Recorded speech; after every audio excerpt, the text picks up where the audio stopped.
Hi, Claire here. I hope you enjoy this episode of the Creativity Found podcast. If you do, you can find lots more to tune into by searching for Creativity Found on any podcast app or visit creativityfound.co.uk/podcast.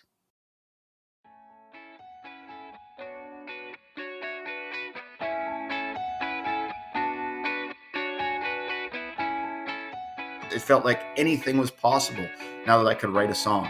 It still is adrenaline rush. All these years later, I still get so fired up when I come up with an idea and write a song. No matter what your passion is, education opens doors. It's no question. These are just stumbling blocks. They're not complete, stop, you have to turn around and go. They're just challenges that have to be overcome. And that's part of any endeavor. Throw all of my time and passion into this and really, really try and pursue it. It's the best thing I've ever done. It's the best thing I've ever done. I feel 30 years younger. I feel rejuvenated in all aspects of my life. I feel like anything's possible. And I'm just so excited every day. All the while I'm doing all this promoting and marketing, I'm still writing and recording. And I'm still working at the university during the day. My schedule is nuts right now. But I smile as I say that because I absolutely love it. I'm having the time of my life. Hi, I'm Claire, founder of Creativity Found, a community for creative learners and educators, connecting adults who want to find a creative outlet with the artists and crafters who can help them do so, with workshops, courses, online events and kits. For this podcast, I chat with people who have found or refound their creativity as adults. We'll explore their childhood experiences of the arts, discuss how they came to the artistic practices they now love, and consider the barriers they may have experienced between the two. We'll also explore what it is that people value and gain from their newfound artistic pursuits, and how their creative lives enrich their practical, necessary, everyday lives. In this episode, I'm chatting with Rich Chambers, who passionately believes that education brings self-empowerment and confidence and can open doors. Rich works full-time in post-secondary education, but he uses any spare time he can find to work on his creative projects. I feel like such a fool for loving you. I'm a fool for loving you. I'm a fool for loving you. Hi Rich, how are you? Good, Claire. How you doing? I'm very well, thank you. Good. Can you start by telling me about the creative activity you have chosen to pursue at this time in your life? At this time of my life, well, I'm coining myself as a middle-aged rocker. So my creative pursuits right now are all music, and primarily music writing and music production. And I've always fancied myself a musician and a music writer, particularly. And throughout the years, I've worked at getting my musicianship better and better and better to hopefully one day be able to actually make my songs sound exactly the way I've heard them in my head for so many years. So at this point in my life now, I'm committed to writing, recording, and producing and releasing my own music. How exciting. Can you now tell me, were you musical as a child or generally creative within the home or the school environment? I was a pretty creative kid. I always kind of thought a little bit outside the box. And sometimes, like most creative people, they'll often say, I thought I was a little different. Like I didn't quite fit in some ways. And because I think my mind was always just a little bit outside the box. But as a creative person, I also think that my biggest strength is actually that I have one foot in the box, one foot outside the box. As for my childhood is concerned, I picked up music from my dad. As a small boy, I remember him playing his guitar, and I'd sit next to him and I'd be fascinated staring at it. I had my little Mickey Mouse guitar out and I'd strum along thinking I was playing with him. And I used to think it was the coolest thing when he brought the guitar out at Christmas time and family functions and sang songs. And it was a lot of fun. But I also remember more than anything, I have a vivid memory when I was about 5 years old, and he would sit at the record player and he'd drop the needle on the record. And with his guitar, he'd figure out the chords for popular songs at the time and he'd write down the lyrics. And I sat down next to him with my jaw drop and I just stared at him. I thought this was so fascinating what he was doing. And in hindsight, it's obvious now because I have such a passion for songwriting that this was my first introduction to creating music or discovering what music was all about. And that's what I absolutely love more than anything. So I picked up from my dad. My mom wasn't a musical, but she was a huge listener and fan of so many different forms of music. So between the two of them, they really sort of helped inspire and grow that love of music within me. And being a kid who was always kind of doing things a little bit differently, I gravitated towards music and started doing things a little bit differently with music. Okay, so when you mean you gravitated towards music, what form did that take? At first, all it was watching Old Monkeys and Partridge Family reruns, which I still have an affinity for those bands and that type of music. It was 10 years old I first started playing guitar, and because I wanted to be like Dad. And I didn't really stick with it that much. It was sort of haphazardly went at it. It wasn't until I joined school music and school band a couple of years later that I started to really have a passion for it. And then at 14, I wrote my first song, and that literally was it. I was so hooked. To me, music was so much fun and I enjoyed it, but I wrote a song, a whole new world opened to me, like this massive world of being able to do anything with music. It felt like anything was possible now that I could write a song. It still is adrenaline rush. All these years later, I still get so fired up when I come up with an idea and write a song. No feeling beats it. I feel like I'm just on top of the world when I'm making that creation of writing a song. Yeah. And what were your plans with your education and what was going to happen after school? It's such an interesting question because there's a couple parts to this question. The first part is, as a teen, when I started writing songs and started playing in bands as a teenager, I was going to be the next big thing. The naivety of a kid. In some ways it's beautiful, in some ways it's not. But I was going to be a rock and roll star. And I played in high school bands. I was writing song after song in my teens. And when I got out of high school, I hated school. I figured I would never, ever need grade school. I don't need it. I'm going to be a rock star. So I barely passed grade 12, barely passed my graduation year. And then I got out and started working as a musician. Oh my. It took 1 year of playing cheesy dives of terrible places, of you ain't got it kid comments, and basically going nowhere. The reality that most musicians face when they first start in the industry. And I thought, I can't do this full time. I've got to get something else going. And I went back to school. Jump ahead 15 to 20 years later, ended up getting a bachelor's degrees and my master's degrees. And at the point, about 10 years ago, I almost started going towards the PhD. So what's interesting is here's a kid who barely passed high school, was on the verge of contemplating doctorate studies. So I got a bachelor's and a master's degree behind me. And I'm a massive, massive advocate of education. To me, I work, my day job is in education. I work in post-secondary education. And to me, it absolutely rocks. It opens so many doors. No matter what your passion is, education opens doors. There's no question. So, why do you think that thinking changed for you? Not just because the rock and roll lifestyle wasn't quite as easily coming to you as you might have hoped. Why did you think you went from someone who really couldn't care less about the education to find it's so important to you now? Maturity is part of it. Keeping an open mind, um, realizing that anything's possible. You can tackle anything. You can do anything. And there's a couple big things that education gives to a person. One, it's self-empowerment. I mean, simply here's a huge task in front of you and you can do it. And wow, it gives that you have that confidence. And I've heard a lot of people over the years, because my degrees I have a Bachelor of Arts and I have a Master's in Humanities. And my master's thesis was on Beethoven. So I've heard over the years that those types of degrees don't get you anything. That's a bunch of hogwash. Every education gets you something. With my education, I'm a massively better communicator. I'm a massively better writer. My knowledge set as a whole is better. The way I approach things is more mature, it's more sophisticated, it's more advanced. And all of those skills come from post-secondary education, comes from opening my head and opening my mind, meeting people, reading and reading and reading. I make a point of reading at least 30 minutes every single day, sometimes more. And no matter what you read, it increases that brain power. Everything keeps going. So education does so much for so many reasons, any form of education. And for many years, I was actually a career advisor for students coming into university.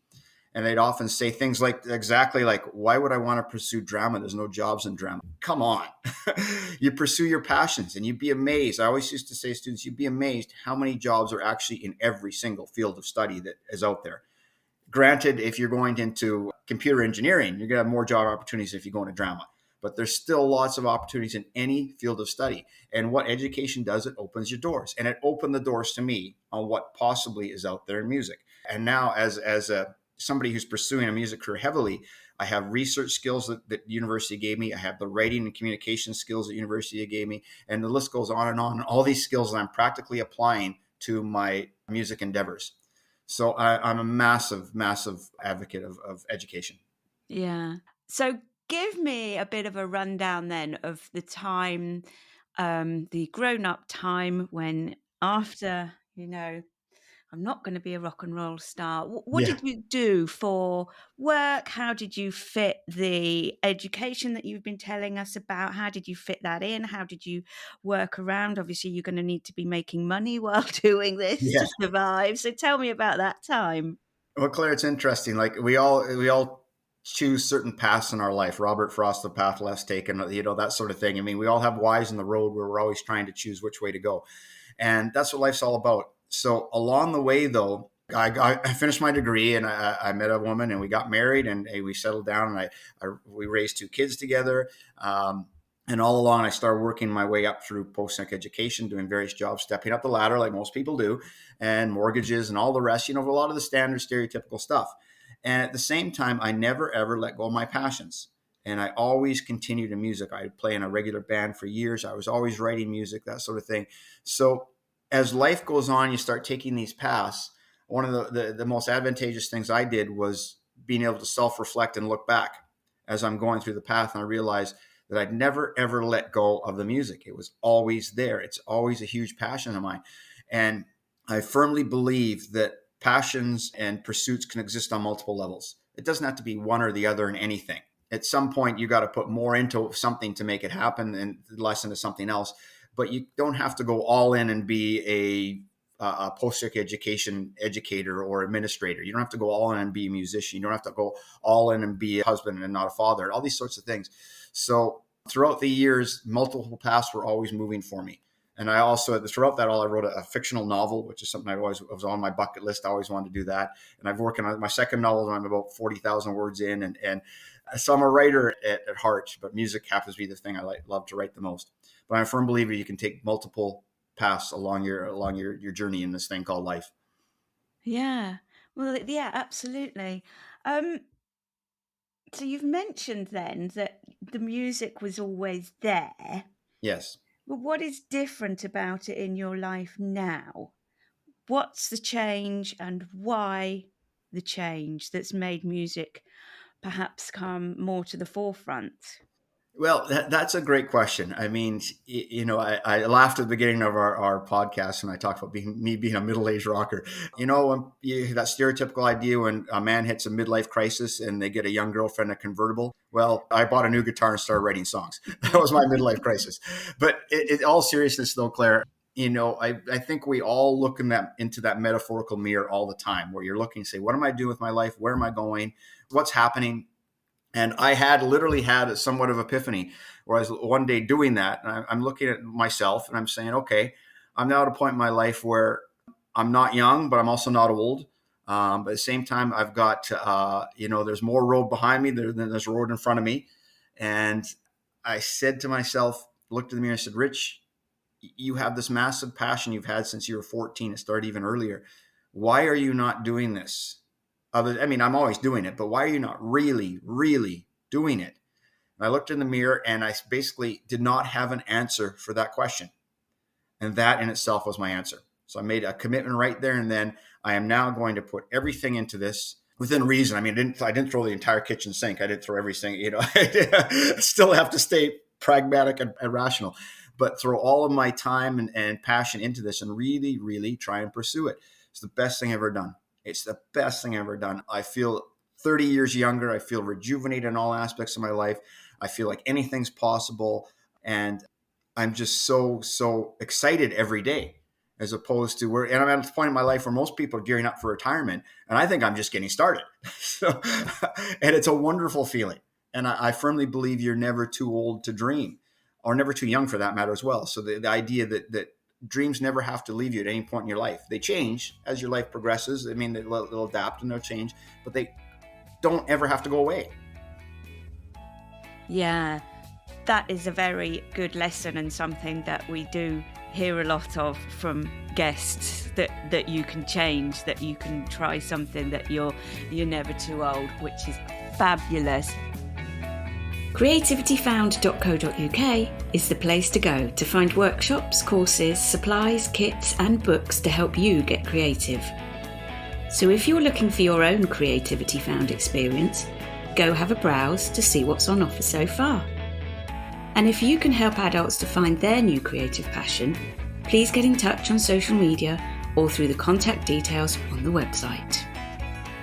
What does that actually look like when you said to yourself, I'm going to take this seriously now? What does that actually mean? How do you do that? Yeah, that's, it's one thing being committed to something. It's another thing to actually making it happen.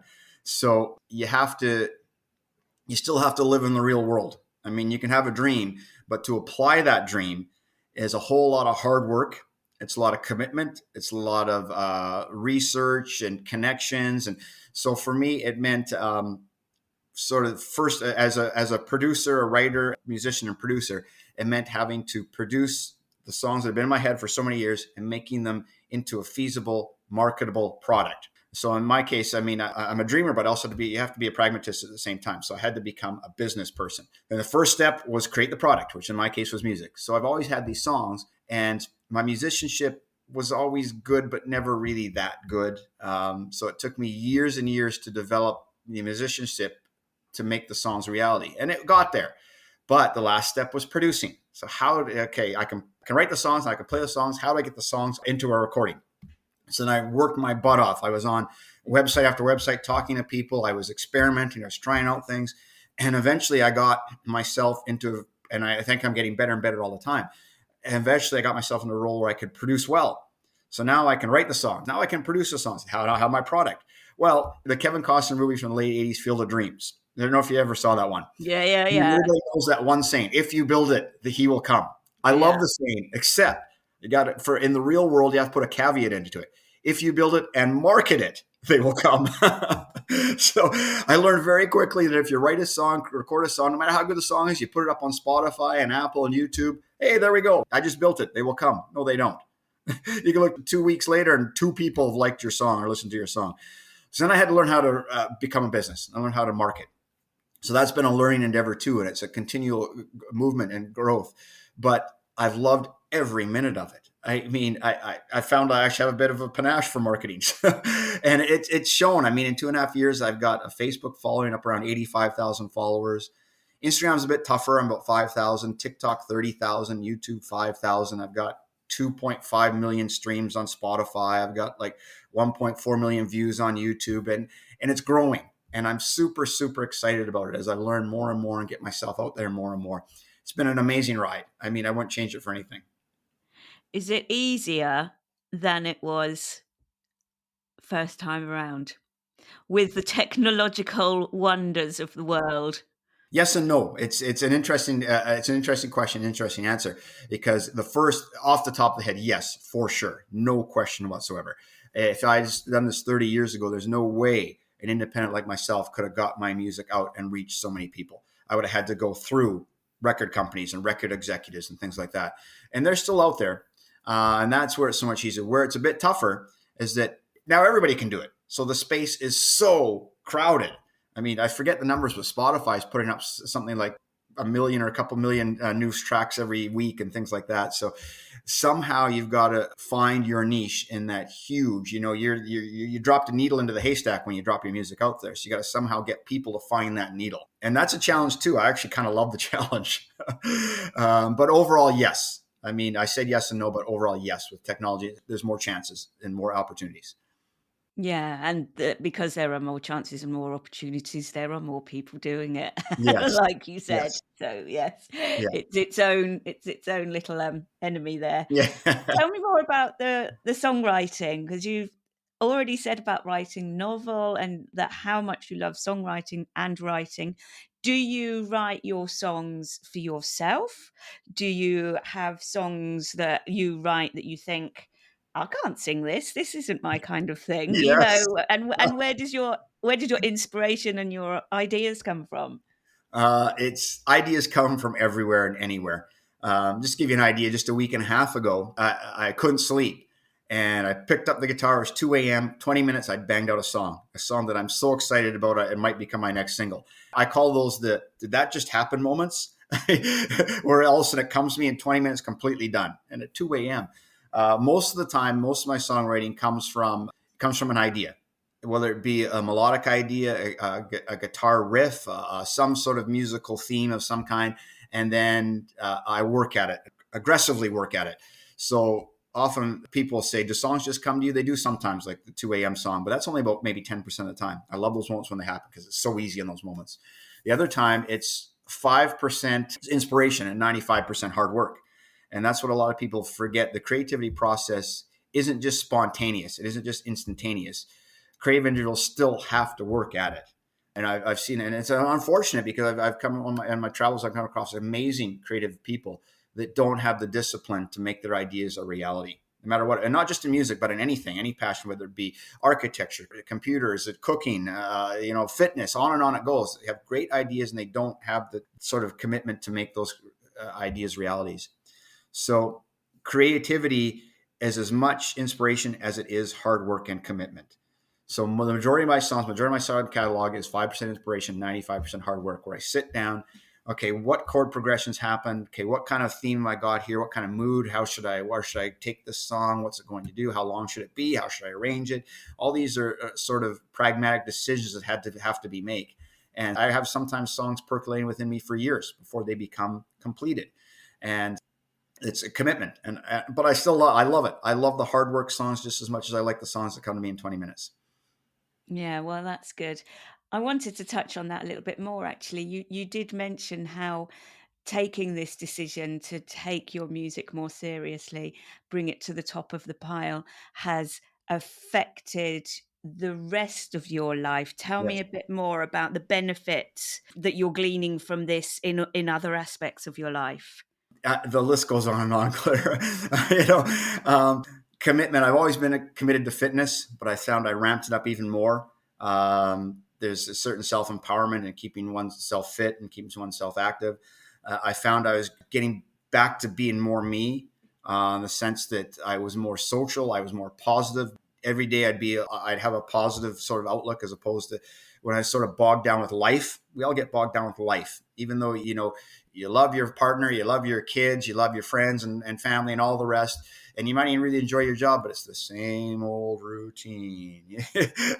And we get bogged down in that. And I stood up and said, I'm not going to follow the same routine anymore. I'm not going to abandon it. I'm not going to completely forget about my responsibilities, but I'm going to now live my life a little differently. And I'm going to live it more directed and more focused, as opposed to just going through the steps. I empowered myself to live my life as opposed to just exist day to day. And it's tough because it's so easy to fall into that. You just kind of go through your day to day, and people look for, I have a vacation. Wow, I look forward to my vacation, which is cool. But why can't every day be a day where there's something to look forward to? And that's the biggest change that's happened for me. I look forward to every single day.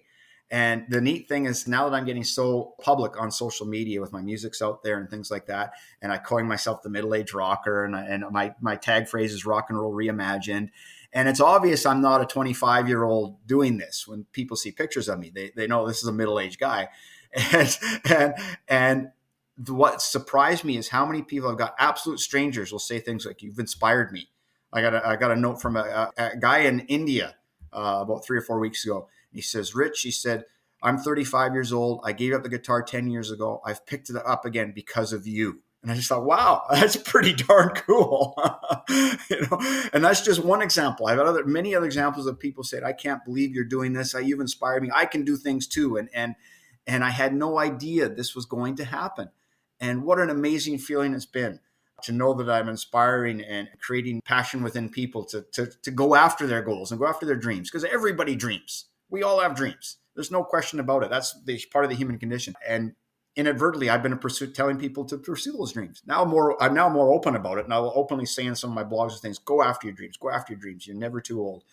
So that's been a huge change. I've now become an inspirational person. I never saw myself as somebody that people could look up to, but that's something that's happened sort of just naturally by me saying, I'm going to go do this. And so it's probably coming out. Everybody says when I start talking, it comes out in my excitement when I talk. So I hope it's coming out now. So my everyday is so much more impassioned, so much more exciting. It's so much fun getting up and what am I going to do today? At the same time, I mean, everything in life, I have moments where, oh crap, I'm not getting anywhere. Oh God, geez, they turned me down again. Oh, I can't get my music in there and can't do my music there. These are just stumbling blocks. They're not complete, stop. You have to turn around and go. They're just challenges that have to be overcome. And that's part of any endeavor. If you're not challenged at some point along the way, well, then if it was too easy, how much are you really getting out of it? Part of the self-empowerment comes with having a challenge that you have to overcome. I'm glad you said that, because with the inspiration side of things, which is obviously something that I benefit from with this podcast, in that I am able to share so many stories that I hope are inspiring listeners to think, I could give it a go. But what I also want to be able to put across is the reality of it as well, that it's not going to be easy peasy. No. And if you do something and it gets tough, most people just need to keep going through it. And here's my experience. I had a bit of a rubbish time, but I'm glad I carried on with it. And I really want to share the lows as well as the highs of, coming back to your creativity. So I'm glad you were honest about. Thank you. The challenges are part of it. There's no Yeah. question. And if you're any dream where you're aiming for something, greater than yourself or something that's really worthwhile going after, you're going to have challenges, and it's part of the journey. And in some ways, it makes the journey that much more wonderful. If it was too easy, would you really appreciate it? I'm not sure. That's a hard question to answer. But I know that when I overcome a challenge, I feel that much stronger. I feel that much more empowered. I feel that much more like, hey, I can do it. I just took that challenge. And when the next challenge comes along, it's actually a bit easier to tackle. And it prepares you for the even larger challenge. I mean, here's an example that I often talk about. All these, Britain's Got Talent, America's Got Talent, all these shows. I've auditioned for a few of those. I got turned down for every single one of them. And I just keep going. So it doesn't bother me because my music is, I don't want to get into too much detail, but my music isn't exactly what everybody listens to right now. It's familiar, but it's also new. But I won't get into that detail. The point I want to make here is that often, you see somebody like a 19, 20-year-old and they audition in front of Simon Cowell and he says, you don't got it. And they break down and they lose it. And I can remember water cooler talk at work when these shows first started going, and Simon Cowell's, and he's the bad guy. People say, he's so mean to these people. And I said, no, he's not. He's just being realistic. The problem is this 19-year-old isn't ready to hear it because they haven't taken all the steps to get there. There's no such thing as an overnight success. People think, well, they just should. No, talk to the overnight success and find out how many years they were slogging it out before they got there. And along the way, you learn. I always feel bad when somebody breaks down on one of these shows and they cry and, it's my dream and it's my dream. And I'm saying, okay, there's your first stumbling block. Keep going. Like the rest of us, don't let it stop you. Keep going. Exactly. And that's the hard work that you were talking about. If you really want to do it, then you'll learn from that and go and do some more hard work. And Yeah. if you're not prepared to do the hard work, then maybe it's not the right dream for you in the first place. Exactly. And also, there's going to be lots of times like that. And you've already said, you get rejections. There's going to be rejections and you need to learn how to deal with them. So you got to take that on the chin and, get on with it. So, I mean, I'm still getting them. And at this point, I can honestly say I'm a professional level musician, songwriter, singer. And I still get you sound like crap. But you also come to the point and realize that, that person might like a different form of music. And some people and I get frustrated, and this is where it gets really frustrating in the artistic world, whether it be acting, music, visual arts, things like that. People often forget that their preference doesn't mean something's good or bad. It just means they like it. And over the years, I've learned that. I have one guy, this is funny, on TikTok the other day, I put up a song and I put a caption, "Is rock and roll dead?" And it goes through, "Not a chance. It's alive and well here with Rich Chambers." A basic commercial for my song of sorts. But the very first thing that flashed on the screen is rock and roll dead? A question. And I had no idea the sort of responses that would get. And I had one person say, "Yes, it is. Give it up. Go back to looking after your kids." So, and I had a couple of friends say, "Why don't you take that down?" I say, "Why? It's the guy's opinion." So I responded and said, "Okay, I respect your opinion, but you don't have to start telling me to, you don't have to be disrespectful and tell me to go to see my kids." Yeah. And this goofball responds, he says, "If you can't handle it, don't put up the post." I responded, "Should anybody be asked to handle rudeness? What do you think?" Question mark. An hour later, he deleted it. So I got the little schmuck into a corner and he couldn't get out of it. So what I find interesting, Claire, is when I put up my posts, even I've had family and friends who have been following me say, "Why do you leave those posts up?" I say, "Because it's all part of the conversation." You won't be surprised how many people respond saying, "Don't listen to that guy. He's an absolute jerk." Like, it's all part of the conversation. It just shows what everybody's thinking. And when it comes to music, there's no right or wrong. There's no good or bad. It's do you like it or don't like it. So what if somebody thinks it doesn't like you? Who cares? Yeah. You're not going to please everybody. Yeah. And you have to learn to get past that too, and to have a bit of a thick skin and just say, "Okay, that person didn't like me." They didn't have to get mean about it, but and just keep moving forward. Yeah. No, that is an attitude that you need to have. Not everybody's going to like it. And Yeah. if they don't like Yeah. it, they don't like it. Absolutely And fine. but there's also a fine line too, Claire. Sometimes if you keep hearing over and over again, "Well, you can't sing, you can't sing, you can't sing," you also have to be realistic. Well, maybe I do have to work on singing, learning how to sing better. So it's a very fine line. And that's why I appreciate when criticism is constructive. "I really like what you're doing, Rich, but maybe you should think about trying this." Those are the sorts of things people should listen to. Because usually if somebody's presenting something to you in that way, they're trying to help you. You can't take it personally and realize they're trying to help you. And anytime I've actually stopped, listened to those people more often than not have been right. And I've been able to learn from it, advance, and get better. Yeah. Yeah. Brilliant. So, what about the future? What are your hopes and dreams? We've talked a lot about dreams. Yeah. What are your aspirations going forward? Well, as I keep building and building, I have those moments every now and then where you play this, devil and angel on each of your shoulders.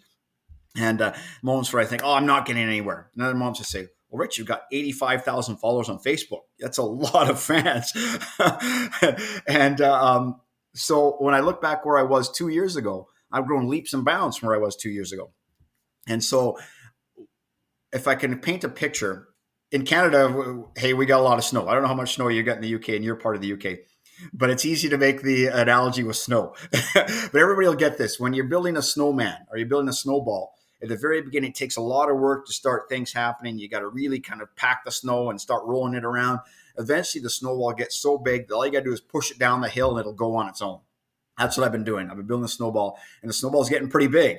Pretty soon, I'll be able to push that thing down the hill on its own. What that means in a more practical sense is that I want to get to the point where my music can go out and hit commercial radio, and it hits commercial radio and they start playing it. And I want to get to the point where I've started showing up on late night shows, Jimmy Fallon and Stephen Colbert and things like that. And where my releases have a following ready to jump on them right away. So what that means is I got to keep doing what I'm doing, because I've written a certain script for myself, and so far it's working. And I just got to keep building and building. The next big thing that I'm trying to tackle now is commercial radio.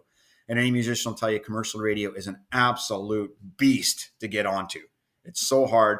But contrary to what people think, the internet and everything else, yes, is huge. But radio still is a huge maker or breaker of talent. Because what a lot of people forget, my friend and I were talking about this the other day, radio is one of those only things that's free. I mean, if you buy a radio, that's the only expense you got. You turn it on, you tune in, and there you go. Everything's free. And so many people still listen to radios in their cars. They listen to it in the office. They have it background at home. On and on it goes. Commercial radio is still massive, and it still makes or breaks artists. So that's the big one for me. I'm also at this point in the next month or so, I'm going to be looking for some real really good personal management, a lot of validity behind me now. I'm at a point where I can start attracting a real manager who has those connections to the Capitol Records office, or has those connections to the commercial radio or the late night TV shows, and on it goes. I'm also packaging up a full album, which will be out in about 4 weeks, of all my previous singles and a couple new songs. So all the while I'm doing all this promoting and marketing, I'm still writing and recording. And I'm still working at the university during the day. My schedule is nuts right now. But I smile as I say that because I absolutely love it. I'm having the time of my life. Oh, that is brilliant. We can tell. I can tell you're having the time of your life. It Yeah. shines through in your voice. Thank you.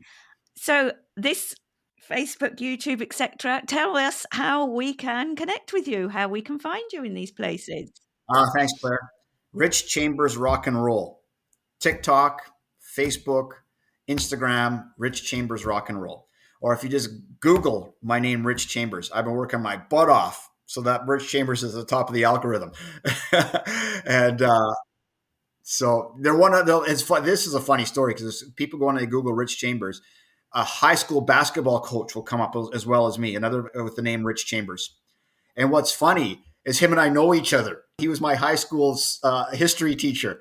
And we've run into each other over the years. We laugh at people he always says, Rich, people think I'm a musician. I say, people always think I'm a basketball coach. It's one of the funniest things. That is amazing that you know each other, though. That is so funny. That's been absolutely brilliant. Thanks so much for speaking with me today, Rich. Thanks, Claire. It's been so much fun being on your show. And keep doing what you're doing, because you're providing the forum for other creative junkies like me to get out there and talk about what we do. So thank you. Oh, you're welcome. Thank you. Thanks so much for listening to Creativity Found. If your podcast app has the facility, please leave a rating and review to help other people find us. On Instagram and Facebook, follow @CreativityFound Podcast, and on Pinterest, look for @CreativityFound. And finally, don't forget to check out creativityfound.co.uk, the website connecting adults who want to find a creative outlet with the artists and crafters who can help them tap into their creativity.